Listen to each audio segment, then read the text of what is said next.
शुरू अल्लाह के नाम से और करोड़हा दरूद व सलाम मोहम्मद अरबी सल्लल्लाहु अलैहि वसल्लम और उनकी आल पर। मैं हूं डॉक्टर रऊफ राना और आप मेरा यूट्यूब चैनल देख रहे हैं। आज की इस वीडियो में हम डिस्कस करेंगे क्लोमिड टैबलेट के बारे में। बहुत सारे लोग इनफर्टिलिटी का शिकार होते हैं। इनफर्टिलिटी का शिकार कपल्स के अंदर बाज़ औक़ात फीमेल्स के अंदर कोई इशू होता है और बाज़ के अंदर मर्द के जो होते हैं, मेल के हार्मोन्स होते हैं, वो भी सही तरीके से काम नहीं कर रहे होते हैं। ऐसे कपल्स या मर्द व ख़वातीन जिनके अंदर हार्मोनल इशू हो और हार्मोन्स की कम मिकदार प्रोड्यूस हो रही हो, उसमें इस दवा का इस्तेमाल करवाया जाता है। अमूमी तौर पर क्लोमिड दवा का इस्तेमाल जो है वो ख़वातीन में करवाया जाता है। अब हम बात करते हैं इसके यूजेज के बारे में।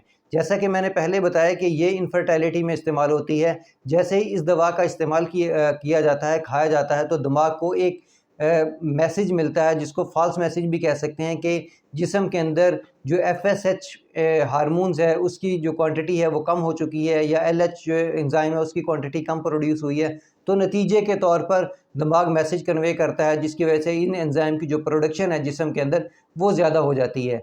अच्छा, ये दोनों सूरतों के अंदर मेल के अंदर टेस्टोस्टेरोन की प्रोडक्शन ज़्यादा हो सकती है, ख़वातीन के अंदर एस्ट्रोजन की भी ज़्यादा हो सकती है। यानी कि वो हार्मोन्स जो इनफर्टिलिटी के अंदर, रिप्रोडक्टिव सिस्टम के अंदर इस्तेमाल हो रहे होते हैं, उनकी प्रोडक्शन ज़्यादा हो जाती है।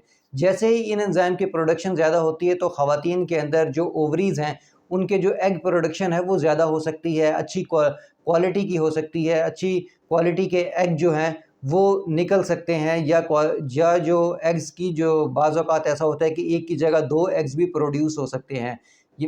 ये इनफर्टिलिटी को डील कर रहा होता है। जैसे कि कोई ख़वातीन इस दवा का इस्तेमाल करती हैं और उसके जो हार्मोन की प्रोडक्शन है वो ज़्यादा होती है, तो एग की क्वालिटी अच्छी हो जाती है। एग की क्वालिटी में अच्छा होना या एग की जो है प्रोडक्शन में इजाफा होने से जो इनफर्टिलिटी का इशू है वो सॉल्व किया जा सकता है। दूसरी तरफ मर्दों के अंदर जैसे ही इस दवा का इस्तेमाल किया जाता है तो जो टेस्टोस्टेरोन्स हैं उसके जो एंजाइम है उसके इजाफे की वजह से जो टेस्टीज़ हैं, खुसियाँ हैं, वो स्पर्म्स की जो तादाद है उसमें इजाफा कर देते हैं, उनकी क्वालिटी में इजाफा हो जाता है, उनकी मोर्टेलिटी जो है उनमें भी अच्छा खासा इजाफा हो जाता है, जिसकी वजह से इनफर्टिलिटी का जो इशू है उसको हल करने में मदद मिलती है और जो फर्टिलाइजेशन जो है वो आसानी से हो सकती है। अब हम बात करते हैं इसके इस्तेमाल के बारे में। इसकी अमूमी तौर पर ख़वातीन के अंदर मेंस्ट्रुएशन माहवारी के अगले दिन से इस्तेमाल करवाया जाता है। 50 mg की एक डोज़ जो है वो रोज़ाना की बुनियाद पर इस्तेमाल करवाई जाती है।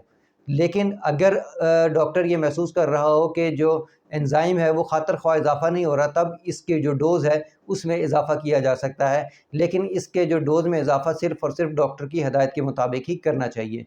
अब हम बात करते हैं इसके साइड इफ़ेक्ट्स के बारे में। तमाम अद्वियात की तरह इसके भी साइड इफ़ेक्ट्स होते हैं।